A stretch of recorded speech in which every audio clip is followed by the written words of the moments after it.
What's happening? Thanks for having me here. I love coming and talking to groups like this. You guys are at the most fun. Oh, we're going to do a pose? You guys are at the most fun stage of the company, so many of you, where there's just a few of you and everything is possible and there are no barnacles on the organization or the product or the processes yet, and you're up all night and you're out of printer paper and you're the CEO and you're buying the printer paper and all that stuff, and it's an amazing time for the company. So why do I want to come here and talk to you now for just a few minutes right before lunch about how to lead when there's like 2 or 3 of you and you're looking at each other and saying, are you the leader or am I the leader? Why is that important? Because the reason it's important is because even at this stage, as you go from 2 people to N people, if you don't deal with these things, dysfunction becomes embedded in your company. And that dysfunction becomes learned and part of the culture of the company, and it's almost impossible to eradicate it. So I'm going to talk to you about 2 specific things that I want you to take away from here today about how to manage and how to lead in your companies. The first is a paradox, and it's the ultimate paradox of being a manager or a leader, and it is quite simply this. As a leader, you need to care deeply, deeply about your people while not worrying or really even caring about what they think about you. Managing by trying to be liked is the path to ruin. And that's easy to say, and it's easy to maybe you even think like, yeah, I do that. I'm very direct with people. But the reality is there are all these little ways that managing by trying to be liked or telling people what they want to hear creeps into the organization. And you're going to walk down the hall and talk to your co-founder about something they did that annoyed you the other day, or something this person just hired did that they need to change. And as you start to walk down the hall, you think, they're busy, they're working on all this stuff, they look like they're having a rough morning, I'll talk to them tomorrow about it. Or you're trying to create some award, and it's between 2 people. And the way you deal with it is, instead of getting them both in the room and talking about the fact that, hey, we have to go do this thing and you're going to do it, I need you to do this. You kind of tell the 2 people 2 different things. You go to the first person and say, hey, we need to go do this thing, I've decided you're going to do it. And then you call the second person in the room and say, listen, nobody wants you to do this more than I do. But right now I got to let this other person do it. But don't worry, you're going to get the next thing. Don't lead that way. Don't lead by trying to be liked. Lead by being forthright.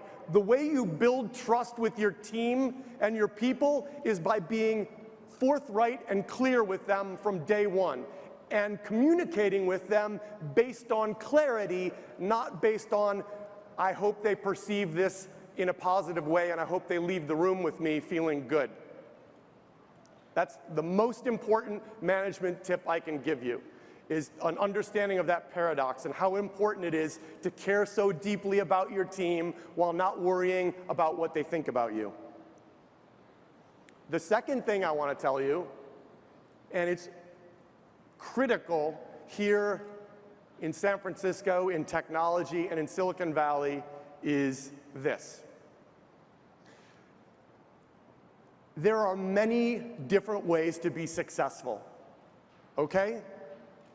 And the problem here in San Francisco and in Silicon Valley is we lionize these personalities and we set these people up to be these amazing leaders who are geniuses, and they're doing everything right, and then books are written about them that are produced that show us how to do things the way they do it. And they're constantly on TV and in the media when things are going really, really well. And this is how this person does this thing, and this is why they do it this way. And we take notes and we feverishly try to imitate what they've done to be successful. The reality is, these people are the same people they were 10 years ago and are going to be 10 years from now when it may not work at all for them. The very same person they are today that's lionized may be frowned upon 10 years from now, or was frowned upon 10 years earlier. So it's absolutely critical, as you guys try to create your companies and your cultures, that you absolutely internalize this fact. There are many different ways to be successful. I was having a conversation with Ben Silbermann, the CEO of Pinterest, and Ben said, you know, it's like all these guys out here, all these women out here who are leaders who we look up to, they all have this one really cool superpower. And it's enabled them to do these amazing things.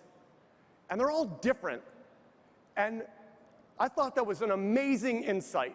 And so when I tell you and implore you to find your own means of being successful and to understand there are many different ways to be successful, I will frame it in Ben Silbermann's language. Find your individual superpower, what that is, and leverage that, and be successful in your own way. If you do those two things, if you are yourself, and you manage by deep caring about your people while not worrying about what they think about you, you will be as successful as you can possibly be.